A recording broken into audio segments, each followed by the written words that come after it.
I'm JJ Perez with Inside Runner Sports. Greg Lucas, San Antonio Express News, coming to you from UTSA's race facility on Sunday afternoon to wrap up UTSA's 2022 Conference Championship win, Greg. And bowl selection. Today. For you. Yes. So let's jump back to Friday night. Greg, the Roadrunners pull off the, not a dominant performance, but maybe resounding win over North Texas. It felt like they were the better team. Right. I think it starts with Frank Harris and the game that he put together. I got to make sure I have the numbers right here because he deserves 5 total touchdowns. He was 32 of 37, 341 yards and 4 touchdowns. Yep. There was like 1 or 2 drops in there and maybe a couple deep passes, but I don't think he missed any easy throws. I think he was really on point most of the game. And then the running game, you see this a lot of times with mobile quarterbacks, and especially somebody like him who you might have to worry about those injury and durability concerns most of the season, that when you get in these championship games, you get later in the year that stuff's kind of out the window. And you saw him run, what did he end with? 16 carries for 49 yards, which is, you add in the sacks, it was like 79 yards that he gained at different points, and he had a scoring run in there too. So I just thought it was a great all-around game from Frank. We've said that plenty of times this year because he's been the catalyst for this team for, I think, 2 seasons now, but at least one. He's been 2.5. That he's been healthy. That he's been the most key contributor here, and the offense has totally run through him. And he just has a lot of freedom, it seems like, to be able to make the reads and to know what to do and to get them in the right situations. And he's just done it so many times that there's no situation that he's not ready for. And it's interesting in this matchup in particular because the first time they played him, North Texas was the team that dropped like 8 guys in coverage every snap. Kind of changed the scheme a little bit, right? It made UTSA kind of uncomfortable, and they only scored 3 points in the first half of that game, and they had at least 14 in every other first half this season. So to have the potential for that to happen again, but Frank is just ready for anything they throw at him now. They were more prepared and had different kind of things set up for whatever North Texas might come out with, and it just UTSA had the tactical advantage, it felt like. I think I'll remember this game most as Frank Harris's performance and Zachary Franklin's performance. He set the school record for most touchdowns in the season, breaking his own record. And man, he looked unstoppable at times. Yeah, he's obviously been a really good player his whole tenure here, and he just finds ways to get open. He's very effective with all of his different route combinations. We've seen him over the slants, but then that sets up his double moves and all these different things that he does well to get open. And it's not always like he's doing what DeCorian Clark does, where he's out there out-leaping people or out-running guys for the ball. Or it's a lot of different, more crafty things that he does well. It seems like he does this thing where he kind of waits to the last minute to catch the ball. Yeah, it makes it harder for the defense to know. To it, right? I think, he's an outstanding player. If they can have him and Frank both back for another season, that'll go a long way. Cephas had a big receiving game. Oscar Harness had a big receiving game. Will Stein, offensive coordinator, just seemed like he called a really great game. Yeah, like we said, it was just that they were tactically, it felt like they were just a step ahead of whatever North Texas wanted to do. And how about Kavorian Barnes? Yes, that would be my next thing. The running back situation being what it is. Very dire. And Brady. One healthy running back, let's be honest. I mean, Cobbs was cleared. I think he's been in uniform the previous 2 games. But really, no Brendan Brady, no Traylon Smith, and you handed the ball to a redshirt freshman 28 times in the there was 29 running back carries, and he had 28 of them. So we asked during the week, what are the other options? The ball's not heavy. Is he ready to do it? And the answer was the ball's not heavy. So, he had, I think, 20 carries in his first real game against FIU. He started to get some exposure. So he's proven that he can be a durable back and a workhorse kind of guy. Especially, he only had to do it half the season. So that helps a lot, too, in terms of that wear and tear cumulatively. So I think they found something there with him that he's just as effective as healthy Brendan Brady or healthy Traylon Smith, which we really didn't get to see. One of the things that I'm sort of concerned with headed out of the championship game and into the bowl game a few weeks from now is, I guess, the play of the offensive line. The last previous game, they probably struggled a little bit, and it looked like they were plugging and playing different guys mid-series, like 2 or 3 guys are subbing in and out. Yeah, I think it goes back to the injuries to Terrell Haynes, and they're not 100%. They're not 100%, but they had earned starting spots when they were. So I think there's an effort to at least give them an opportunity and help keep everybody fresh and maybe get what you can out of those guys. But it's interesting because sometimes it feels like the snaps that they're in there, maybe they're a step slow still and not doing as well as like Walker Beatty and Payne Hebert when they're able to be in there at their new spots too. So it seems like there's just an effort to keep everybody fresh and healthy and kind of work them back into form where you need to. And And we'll see if they continue to rotate or if they try to settle on a set group of 5. Having some extra time now between now and the bowl game will tell us a lot about how they want to handle that. Let's jump to the defensive side of the ball. I think the early play of the game was that Clifford Chapman interception that he returned inside the red zone and set up a score. To that point of the game, it seemed like, UTSA and North Texas were kind of going back and forth, and it seemed like North Texas was playing UTSA even, at least in the beginning of that series, if I'm remembering correctly. Yeah, I mean, there were stretches of, it seemed like in the start of each half, North Texas moved the ball pretty well and was able to put up some yards. Offense. Yeah. And then UTSA either made some adjustments or just kind of randomly that the last few drives of each half, the Roadrunners got stops. So I don't know if there was anything to that tactically that led to these adjustments and the difference in the quality of North Texas's offense. But we saw that especially Clifford Chapman, his 4th straight game with an interception, and then we saw Ken Robinson. He gave up a long touchdown, and then he took one away, which I thought was a pretty big moment. I think Trevor Harmonson had a big tackles game. It seemed like, just overall the defense. We've talked about the defense and their struggles. I mean, they gave up yards, but I think to hold this offense to, 27. Yeah, there it is. We were talking about it in the press box early in the game, and as North Texas was having some success, and I was saying I don't know that I'm all that surprised how well they moved the ball, because UTSA's defense has struggled against some of the better opponents they faced this season, and the success we've seen in recent weeks, they played 4 backup quarterbacks in a row. And so that's going to lead you to have some success, especially when it's lesser teams to begin with in a lot of cases. Obviously, UAB is pretty good, but it wasn't their number one option either. So I think that there was a lot of room for doubt still, and especially early in the game, I thought that it was justified. Yeah. And they really sort of exceeded my expectations with their ability to come up with these stops when they needed them. I guess the game was in hand with 4 minutes to go. Let's get to the end of the game and the championship celebration. Greg, did people leave? I think there might have been a couple. Yeah. I mean, it's like you've been there, done that. You know right. what I mean? I thought it was very weird how it was just something about the rhythm of the final kneel down, maybe, that it just didn't feel like there was the same kind of eruption or excitement. Yep. And it is partly because you've done it before.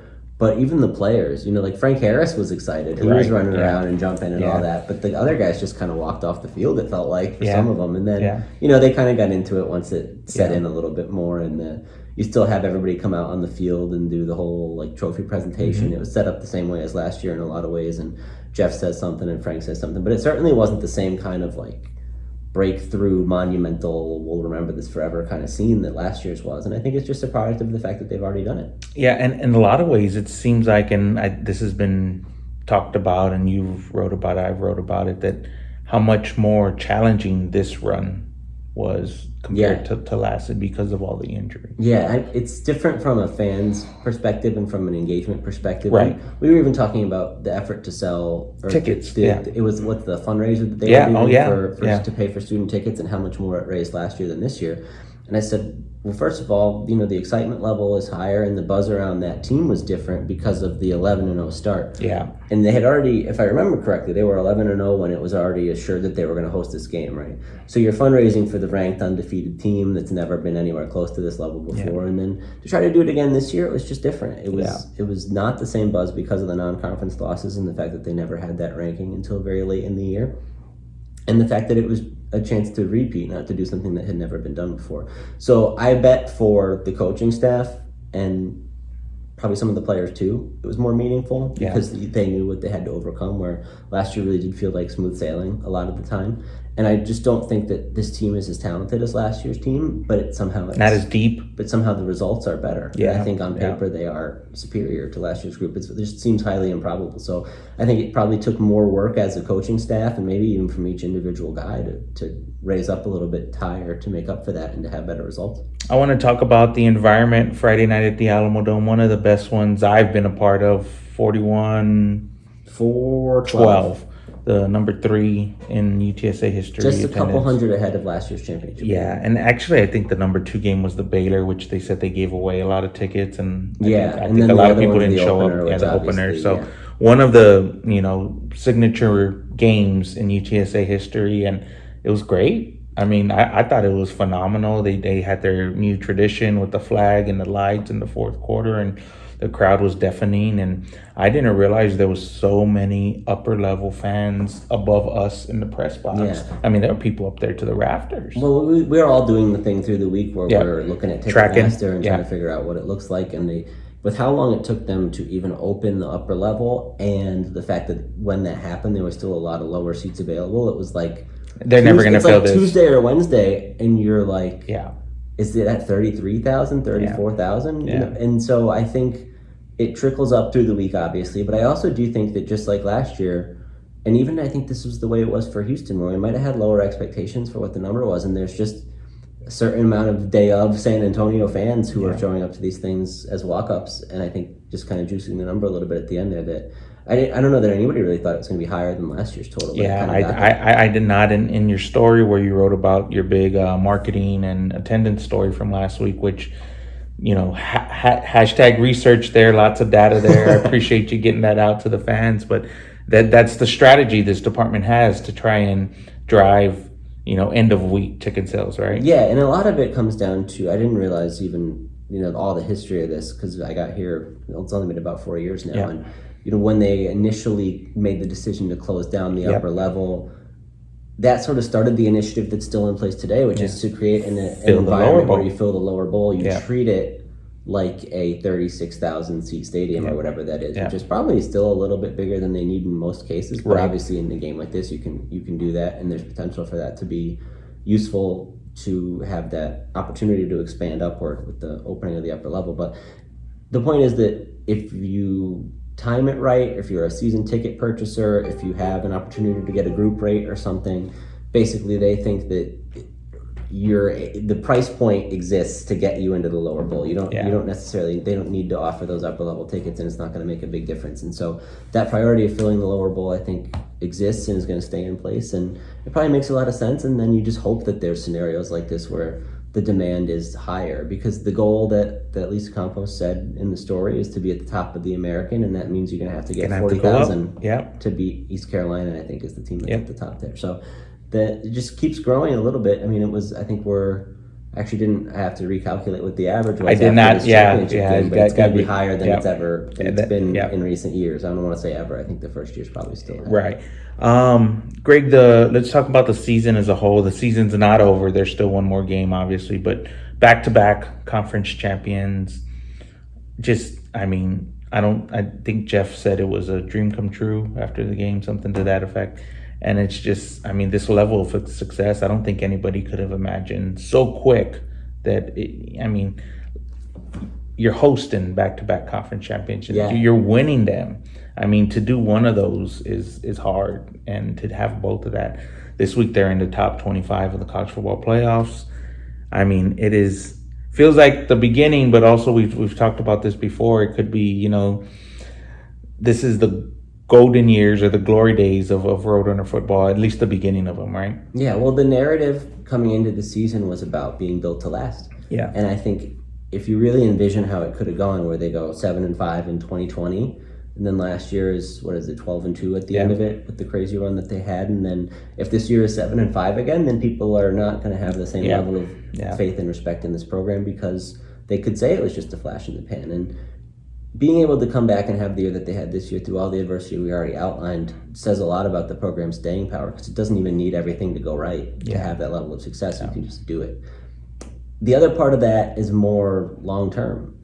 I don't know what it's going to look like when they go to the American. It's going to be tougher. I know everybody who is a fan thinks that just because you had a couple good years that everything's always going to be that way, and I think that a lot of people are going to have expectations for them to finish really high in that league, and I'm not going to pretend that I know much about all those other teams and what their outlook is for next season especially, but it might not go as well. And I think that's part of the reason to appreciate what they have this year, but it's also part of the reason to keep the focus on what a reasonable baseline is based on whatever metric you want to use, whether it's department budgets to coaching salaries to how they staff it to resources in recruiting to NIL is a good one to. So I just think hopefully there's a lot of reporting I can do over the summer to try to get towards a lot of those numbers and set a reasonable baseline. But if people are going to think that it's going to be this way every year, they're going to not enjoy this as much as they should while it's happening. Yeah, enjoy it while it's here. Jeff Traylor said today, people are coming for our coaches and they're coming for our players. And it's always going to be that way. Yeah. I mean, even if they're paying them at the top of the American, it's still going to be that way. And they're not paying them at the top of the American. But there's no easy way around it. Yeah. So there's a lot of different things that have to happen to sustain this level of success, and it just comes down to good coaching and good players. And also, I think it's hard to imagine that Frank Harris is underrated, but I think he almost is, because people... I mean, everybody knows that the quarterback is important, but there's a level of how much that can really just change everything about a team. And if you take him out, I think obviously this year is completely different. And you can't say that about any other player on the roster. A lot of things, like they lost J.T. Clark and they lost Rashad Wisdom, like really important, maybe the most important other guys on their units. Just kept plugging away. Going. But if you lost Frank, it wouldn't be that way. Right. So let's talk about the elephant in the room. Frank Harris, MVP of the Conference USA Championship game, set to make a decision maybe as soon as today. We're recording this Sunday, and it sounded like Jeff Traylor told us that he was going to meet with Frank Harris today, and then they'd have kind of an idea of where to go. And it's important because the transfer portal opens tomorrow. And then signing day is not all that far off, just a couple weeks away. 21st. So there's a lot of different stuff to consider. I think what's interesting about it is that I think the new league aspect is really important. Because it's not that you're coming back to just do the same thing you've already done for a seventh year or whatever it would be. It's a new challenge in a lot of ways. It's a new sort of frontier for you to try to explore, and it feels like something that's fresh and different. I think there's a lot of questions about just where he's at physically all the time. You just never know how much he's got left in the tank. But he hasn't really always told us a whole lot about what his plans are for after college. We've asked, and he's kind of sidestepped it a little. It's just I don't even know if he has like huge aspirations to play professionally, or if that's something he's thought about that much. I have to imagine it is, but I don't necessarily see him as an NFL quarterback or a guy who's going to get drafted. So then is there a second level of football he would want to play at? And then, so are your NIL deals competing with his potential XFL salary? Or like, what are the considerations here? And so I think, Jeff Traylor, after the game, talked a lot about that NIL component. And if somebody can pony up to try to keep Frank around. And he's joking, but he's not joking. And I think he says that outright. I mean, that would probably go a long way, too, if you gave him if you out there gave him some incentive. Not us in here, you out there. If you guys gave him some incentive to want to stick around. I think I said last week or the week before it was 50-50. And I feel like he's maybe leaning 60-40. I think I told you 75-25. For staying? For staying, I think that's what I would do. I mean, it's just like...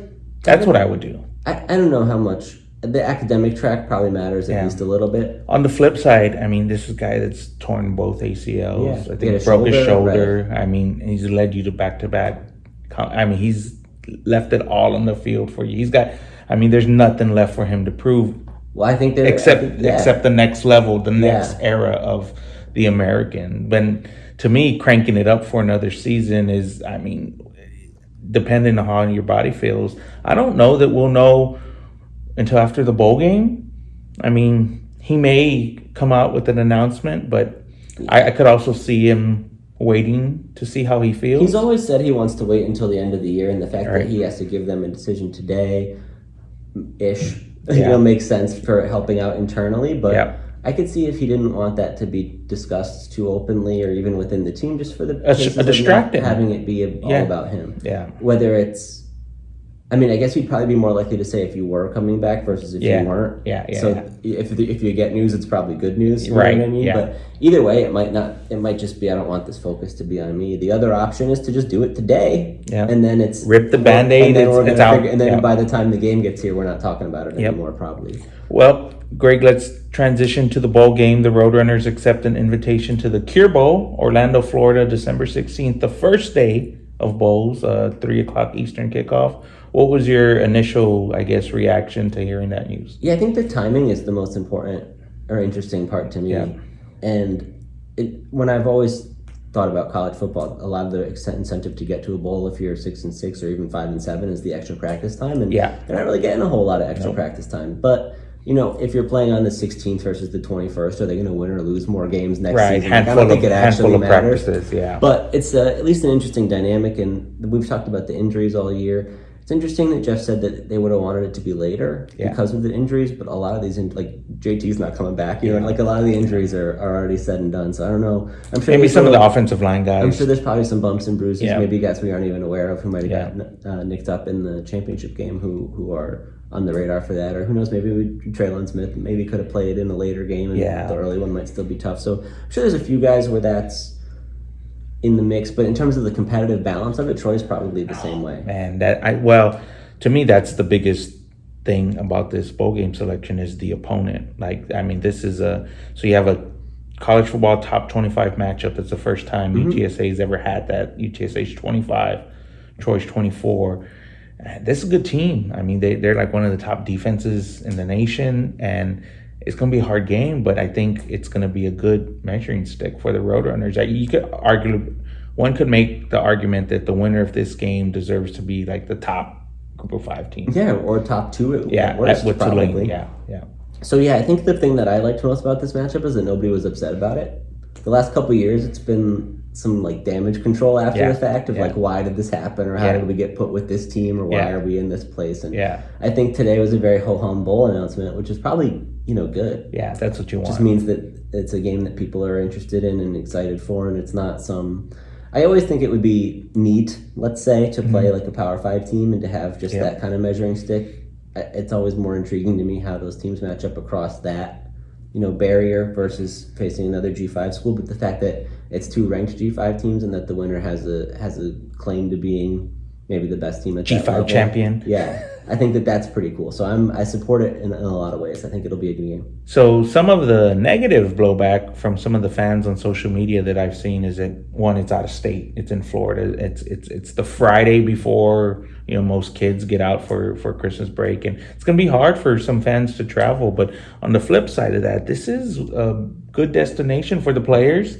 Some would call it the vacation capital of the world. You tweeted it, and I said, dude, there's no way. And I Googled vacation capital of the world, and it came right up. So I can't argue with that. Lots of things to do. It sounds like Universal Studios is going to be one of the destinations for the kids. Really kind of a reward for all the players that, really the last few years with COVID and everything, they haven't had the full bowl experience. And now they're going to get to do that. But obviously, we talked with Lisa Campos, and she said, they know it's going to be hard for some of the fans to travel out of state. But also that it's more enjoyable for the players in a lot of ways. I don't think they were all that excited about a third straight Texas trip. So while it would have been convenient for the fans, I think she talked about, very honestly, I thought, how important it is to engage the athletes to want to be a part of a bowl. I mean, we saw last year certain guys opted out. And a lot of guys. There were other people who were sick. There was COVID concerns. There were grades issues as well.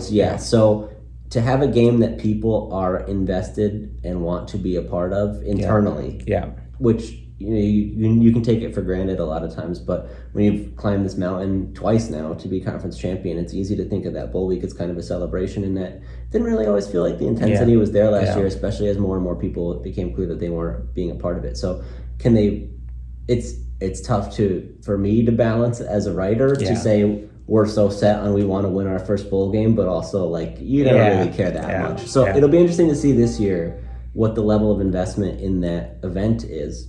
And I think that was something that they were trying to entice when they were offering up, because it still comes down to what the conference and what ESPN events want to do. Right. I don't know that they have much of a say. But at least the kind of preference it sounds like they said they were putting out there was, let's get a good opponent and let's go somewhere interesting that our kids are going to want to be a part of. And so I think that they probably hit that mark with this game. Let's talk about the actual bowl selection process. You wrote a story about this last year, and a lot of it has to do with ESPN events, which owns certain bowls, and they do not own other bowls. And it seems like there's a lot of confusion, and I think part of that is because there's not a real clear guideline of the process with the conference and with the ESPN, and it's kind of like, well, this is what happened last year, and we think that's what it is, but the league office won't really tell us for sure if that's what it is this year, right? So we'll just go back to last year, because the Frisco Bowl got everybody all riled up. So I went and talked to the bowl representatives for the games they could have gone to and the one they did end up at, and somebody with ESPN events and somebody with the conference. And what I was able to sort of piece together was that even though on Conference USA's website it says there's no set selection order and anything goes, ESPN Events has the first pick from the league. First dibs. So last year that was UTSA, and this year that's UTSA. And the reason that matters is because perhaps the most prestigious, if you will, bowl games available to the league are the Independence Bowl and the New Orleans Bowl. They are not ESPN. And they're the two out of 15. Yeah. There's one other one, but they're the two relevant ones out of the 15 that they list on the website this year that aren't under the ESPN umbrella. So when you see a lot of people make the projections for the Independence Bowl, the New Orleans Bowl, it's just based on, well, this is the best game available to the league, so we assume the best team is going to go there. But ESPN can kind of throw a wrench into that. And it's in their best interest to create a compelling game. There's a reason that last year it was kind of similar to this in a lot of ways, that it's another ranked G5 team right at the end of the top 25, and you're sort of playing for that potential of being ranked next year in the preseason. They want people to watch it on TV. And that sort of thing. Like, yeah, they're incentivized to create a good game, and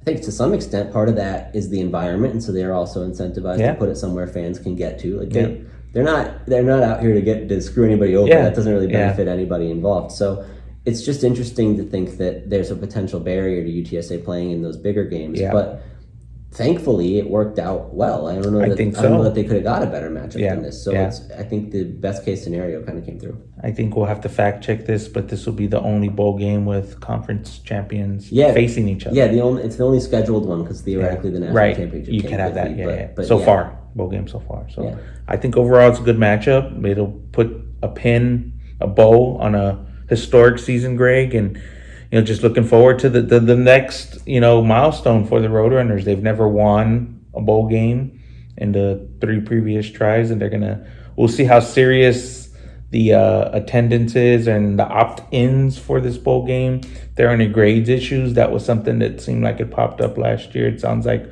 we'll know that. We get to this time of the year and it becomes in play, I guess. Yeah. So, a lot of places it doesn't come into play. Yeah. Some people have their ways of getting around it. But if we're doing things on the up and up here, then I guess we're on the up and up. So we hit on everything, Greg. I think so. It's been a crazy season. Yeah.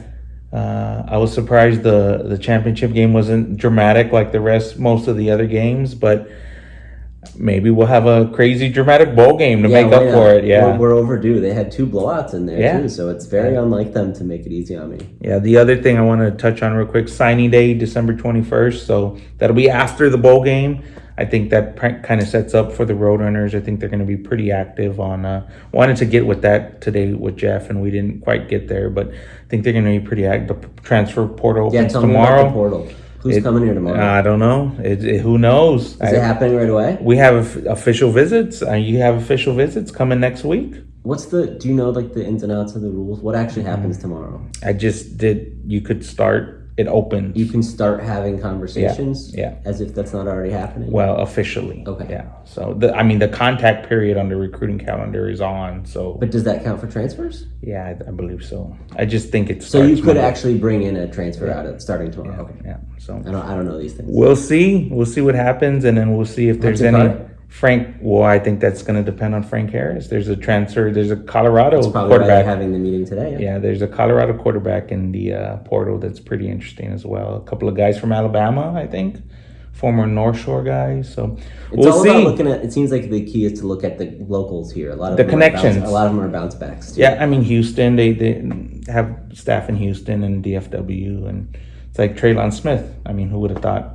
That's a good he point. was a guy, right. You got to maybe track the connections a little bit, but we'll see. That'll be here before we know, and I'm sure we'll have some ongoing stuff while the bowl week is happening and that weekend because it's a Friday game. For us, we're going to get the bowl game done, and then we're going to come back for signing day. We're not going to be juggling. Be there, yeah. So a lot of these are on the same day. Yeah.